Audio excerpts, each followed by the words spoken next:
تو بہرحال درود شریف کا جو سب سے آپ کو فائدہ ہوگا نا، وہ آپ کو زیارتیں ہوا کریں گی اور مبشرات آپ کو بہت زیادہ آئیں گے، جیسے رسول اللہ نے فرمایا کہ یہ مومن کو خوشیاں دینے کے لیے آتے ہیں، یہ خواب، سارے خواب جو آتے ہیں انسان. تو بہرحال یہ درود پاک جو ہے آپ کو پڑھنی چاہیے ضرور. رسول اللہ نے یہ بھی فرمایا، یہ بھی سنتے جائیں کہ رسول اللہ صلی اللہ علیہ وسلم نے فرمایا مجھ پر جو درود پڑھنا بھول گیا وہ بہشت کی راہ جو ہے، بہشت کی راہ کو بھول گیا، جنت کی راہ کو بھول گیا. یہ ابن ماجہ کی حدیث پاک ہے. جنت کی راہ بھول گیا وہ جو درود پڑھنا بھول گیا. تسبیحات کر رہا ہے، تسبیحات لا الہ الا اللہ، تحمید ہے، تسبیح ہے، لیکن درود شریف نہیں پڑھ رہا، تو وہ جنت کی راہ بھول گیا، درود نہیں بولا. سید المرسلین علیہ الصلوۃ والسلام نے ارشاد فرمایا جس کے پاس میرا ذکر ہو اور اس نے مجھ پر درود پاک نہ پڑھا وہ بدبخت ہے، یعنی کہ کم بخت رہ گیا بیچارہ، بخت اس کے نہیں ہے. رسول اللہ صلی اللہ علیہ وسلم نے ارشاد فرمایا اس شخص کی ناک خاک آلود ہو جس کے سامنے میرا ذکر کیا جائے اور وہ مجھ پہ درود نہ بھیجے.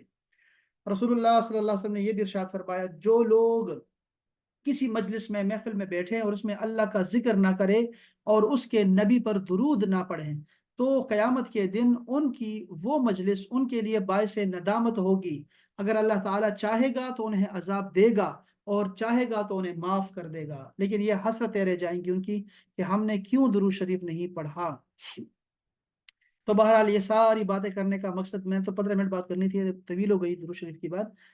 بس یہ عرض کرنی تھی کہ رمضان میں آپ نے درود شریف کو بھی آپ نے اپنا وظیفہ بنانا ہے اور اس کی عادت کو اپنائیں، پھر آپ دیکھیں گے کہ آپ پہ کتنی برکات ہوتی ہیں اللہ جل شانہ کی.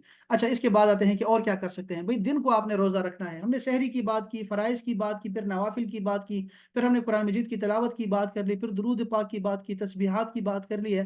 اب دن کے وقت اور کیا اعمال ہو سکتے ہیں؟ دن کے وقت بہترین ہے کہ روزہ رکھیں، یہ بہت اہم ہے. جن پہ روزہ فرض ہے وہ روزہ رکھیں گے، ٹھیک ہے جی. جن پہ فرض ہے، جو معذور ہے وہ نہیں رکھیں گے. ان کے لیے اللہ پاک نے گنجائش رکھی ہے کہ کوئی مسافر ہے اور یا بھی کوئی بیمار ہے، اور خواتین، جیسے خواتین بیمار ہوتی ہیں تو وہ جو ہے ان پہ روزہ نہیں ہے، لیکن وہ روزے والوں جیسی کیفیت میں رہ سکتی ہے. یعنی انہوں نے جو رہنا ہے وہ رمضان کے تقدس میں آپ نے جو ہے روزہ داروں کی رعایت کے لیے آپ نے روزے دار کی طرح ہی رہنا ہے سارا دن. اللہ پاک نے ارشاد فرمایا کہ میں نے اے مومنو تم پر روزے فرض کر دیے ہیں جیسے کہ پچھلی امتوں پہ فرض کر دیے تھے تاکہ تم تقوی دار بنو. تاکہ تم، تقوی کا معنی ہوتا ہے پرہیز کرنا، یعنی آپ پرہیز کرتے ہیں. کس چیز سے پرہیز کرتے ہیں؟ ڈاکٹر جو بتاتے ہیں نا آپ کو کہ گھی سے اور آپ نے چکنائی سے پرہیز کرنا ہے، میٹھے سے پرہیز کرنا ہے، تو یہ کون سا پرہیز ہے؟ یہ گناہوں سے پرہیز ہے. پوشیدہ اور ظاہر گناہوں سے، ظاہری اور باطنی، چھوٹے اور بڑے گناہ سے پرہیز کرنا ہے. تقوی کا ایک معنی یہ ہے. دوسرا معنی ہے بچنا. بچنا کا مطلب یہ ہوتا ہے کہ آپ، اللہ پاک نے فرمایا کہ میں نے روزے فرض کر دیے ہیں تاکہ تم دوزخ کی آگ سے بچو، یعنی یہ روزہ آپ کو دوزخ کی آگ سے بچائے گا. یہ رسول پاک صلی اللہ علیہ وسلم نے ارشاد فرمایا، یہ بخاری اور مسلم کی متفق علیہ حدیث پاک ہے، ہمیشہ لوگ خیر کے ساتھ رہیں گے. یہ جو روزہ ہے نا، اصل میں ہم نے پہلے بات کی تھی نا، سحری کی بات کی تھی، اس میں سے ایک یہ حدیث پاک جو ہے وہ رہ گئی تھی، بلکہ میں آپ کو اس پہ بہت ساری حدیث سنا سکتا ہوں، اور وہ بھی ضروری ہے چونکہ روزے کا جو اختتام ہوگا وہ افطار پہ ہوگا، دن کا حال ہے. اور میں اس ٹاپک کو ختم کرنا چاہ رہا ہوں کیونکہ کل سے انشاءاللہ پھر ہم حدیث شریف کا جو ہے درس شروع کرنے والے ہیں، ریاض الصالحین کا انشاءاللہ تعالی. تو آپ نے فرمایا کہ یہ جب ہمیشہ لوگ خیر سے رہیں گے جب تک افطار میں جلدی کریں گے. ہم نے یہ کہا تھا کہ یہ جو ابھی جو ہماری سحریہ ہے نا پاکستان میں، یہ ٹائم پیچھے کی طرف جا رہا ہے. یعنی اگر آج پشاور میں 5:15 پہ ہماری سحری ختم ہو رہی تھی تو کل یہ 5:14 پر جو ہے نا یہ ختم ہوگی سحری. اور جو ہماری افطاری ہے وہ جا رہی ہے، آگے جا رہی ہے. یعنی کہ کل ہم نے 6:16 پہ ہم نے جو ہے افطاری کی ہے، تو آج جو ہے وہ 6:17 پہ افطاری ہوگی. یہاں پر آگے جا رہے ہیں ہم لوگ. اب اس کا مطلب یہ جو فرمایا نا کہ جلدی کریں گے تو کیا ہوگا، وہ لوگ خیر پہ رہیں گے. اب جلدی کا مطلب یہ نہیں ہے کہ جلدی یہ کریں کہ غروب آفتاب سے پہلے افطاری کر لیں، اور یہ ہو رہا ہے، اندازہ کریں آپ. اور یہ جو سحری ہے، سحری آخر میں کرنے کا مقصد ہم نے بتایا تھا آپ کو کہ سحری رسول اللہ نے کی اور اس کے بعد فجر کی نماز پڑھائی، درمیان میں 10 منٹ کا وقفہ تھا، 50 آیتوں کا جو ہے وہ فاصلہ تھا. تو سحری کو لیٹ کرنا، امام نے بتایا تھا کہ اس کو لیٹ کرنا ہے لیکن وقت میں داخل نہیں ہونا، فجر میں داخل نہیں ہونا، فجر سے پہلے اس کو روک لینا ہے. آزان ہو جائے یا نہ ہو جائے، آپ کے پاس کیلنڈرز ہیں، ایپس ہیں، ٹائم لکھا ہوا ہے، تو آپ نے دیکھنا ہے صبح صادق جب بھی داخل ہو جائے آپ کا کھانا پینا بند، چاہے کچھ کھا رہے ہیں، چاہے ہاتھ میں ہے، چاہے وہ جو رسول اللہ صلی اللہ علیہ وسلم کی حدیث پاک ہے نا، وہ اصل میں مکتوم جو ہے وہ جو ہے وہ دو اذانیں ہوا کرتی تھی. وہ حدیث پاک اگر سامنے آ گئی تو میں آپ کو بھیجوں گا.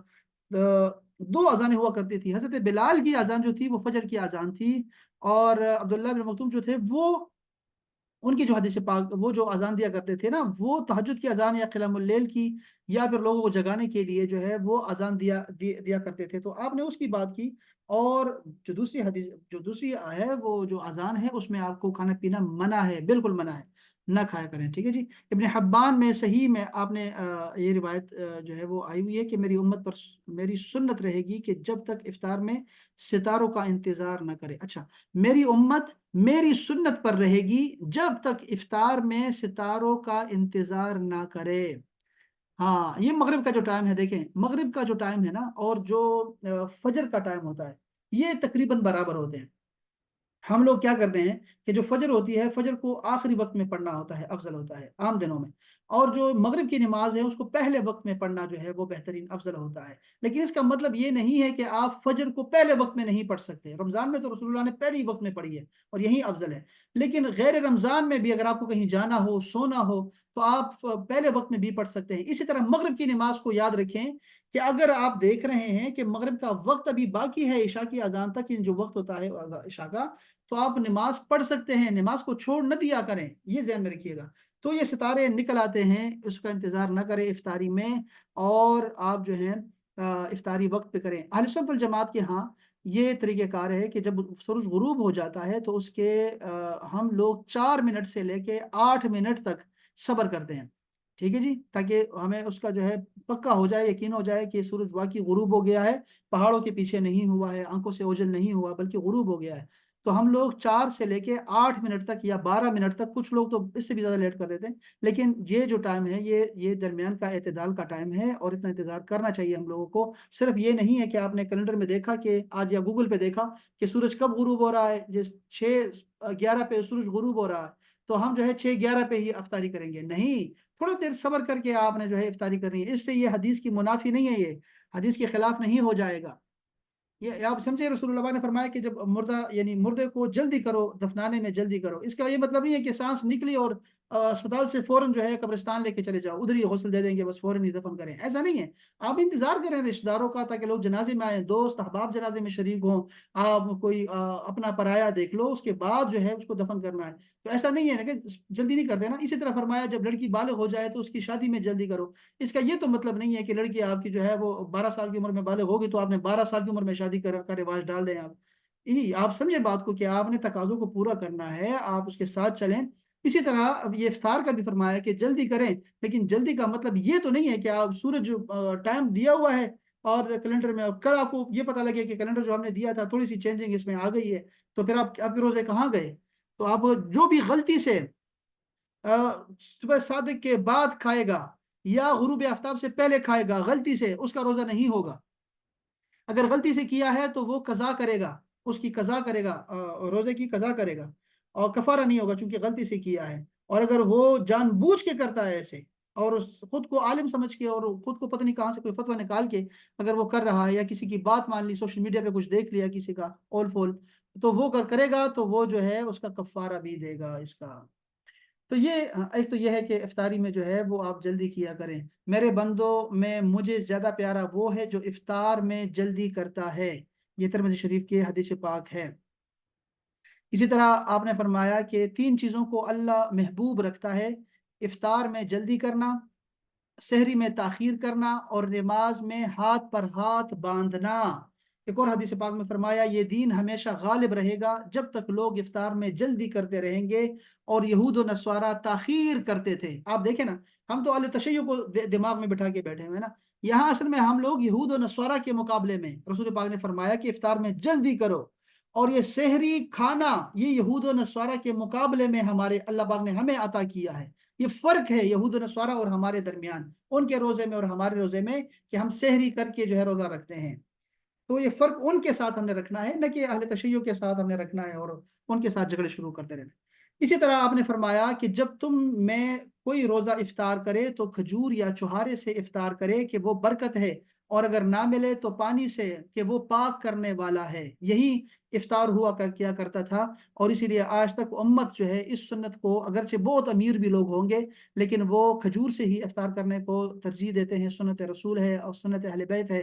اسی طرح جو ہے پانی سے افطار کرنا یہی سنت چلی آ رہی ہے، تو اس لیے پانی اور جو ہے نا کھجور کو ہم نے اس کو، یہ مین ڈش ہوتی ہے ہماری افطاری میں۔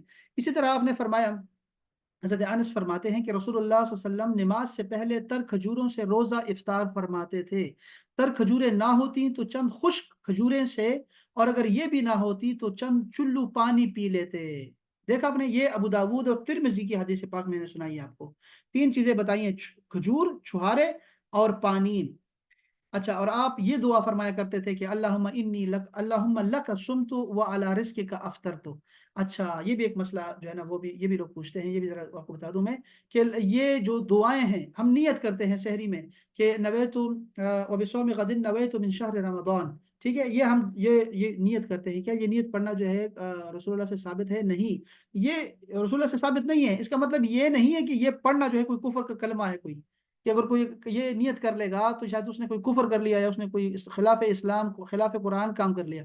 یہ نیت ہے جو ہم لوگ زبان سے ادا کر کے اس کو محکم کر رہے ہیں، تاکید کے لیے ہم لوگ زبان سے ادا کرتے ہیں جب بھی کوئی نیت کرتے ہیں۔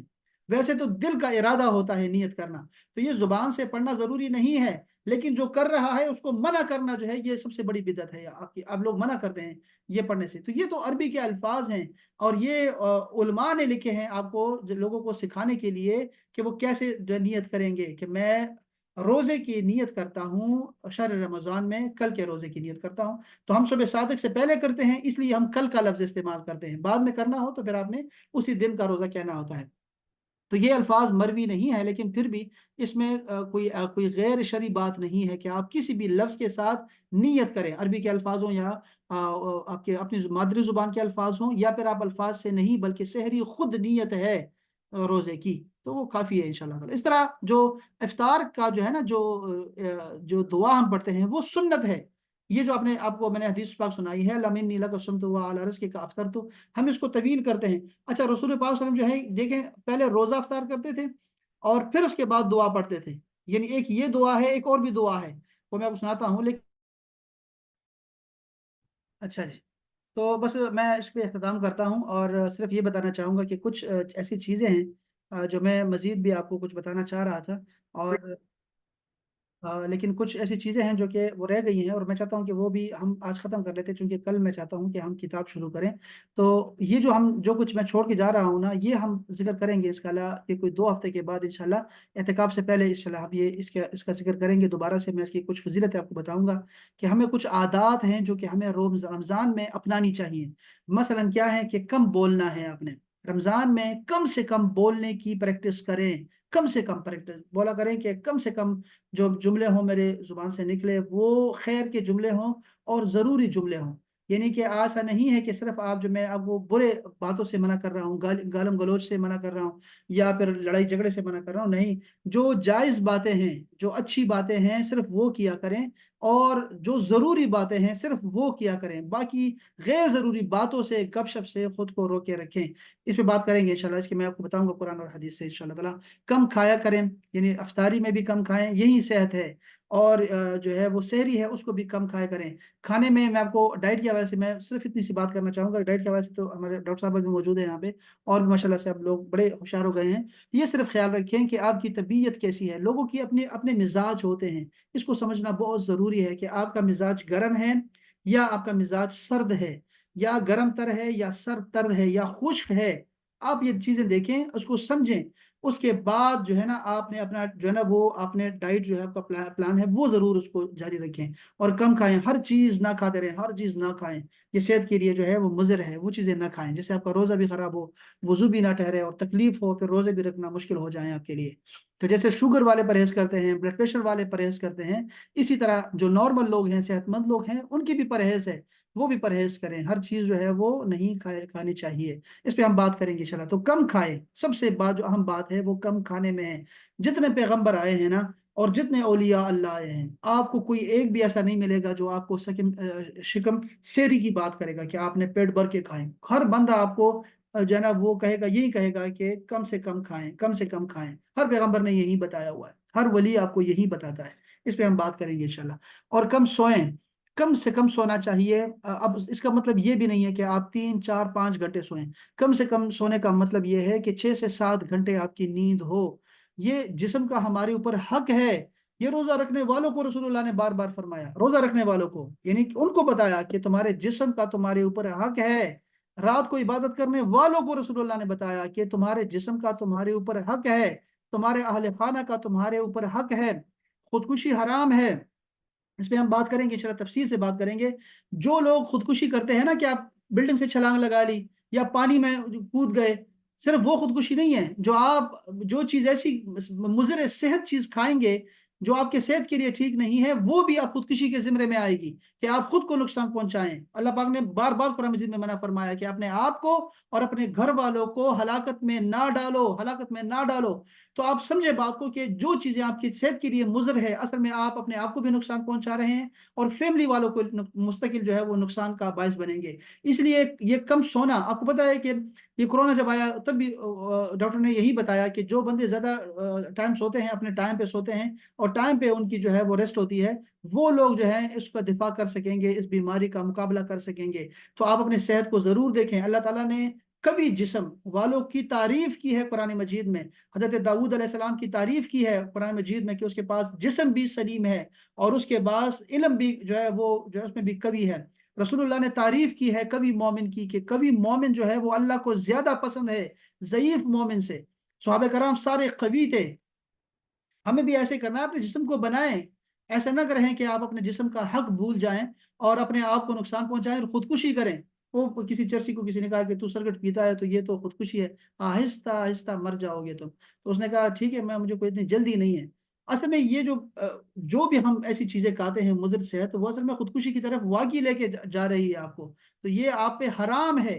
یہ جسم آپ کا جو آپ دیکھ رہے ہیں, جس کو آپ سنوارتے ہیں سنگارتے ہیں, یہ آپ کا جسم نہیں ہے کہ آپ کا پورا حق ہے اپنے جسم پہ. مومن کا اپنے جسم پہ, اپنے آپ پہ بھی جو ہے وہ پورا حق نہیں ہے. یہ اللہ تعالیٰ کا دیا ہوا ہے, تمہارے پاس امانت ہے اور تم نے اس کی حفاظت کرنی ہے. یہ تمہیں جو اہل و عیال دیا ہوا ہے اللہ تعالیٰ نے, یہ تمہارے پاس امانت ہے اللہ تعالیٰ کی. تم اس میں ایسا نہیں کر سکتے کہ بچوں کا گلا گھونٹ دیا, ان کو ذبح کر دیا, بچوں کو بھوکا رکھا تم نے, بچوں کو ننگا رکھا تم نے, بغیر چھت کے رکھا, بارش میں رکھا تم نے, دھوپ میں اس کو رکھا ہوا ہے. یہ اللہ تعالیٰ کی نعمتوں کی ناشکری ہے اور یہ اللہ تعالیٰ کے حکم کی نافرمانی ہے.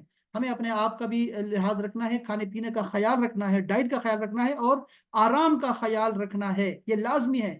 یہ خودکشی کیوں حرام ہے, میں پھر وہی بات آپ کو کروں گا. اس لیے حرام ہے کہ یہ جسم آپ کا نہیں ہے. یہ نہ سوچو کہ میں جو کچھ کرتا رہوں, میں آزاد ہوں. آزاد نہیں ہو میرے بھائی.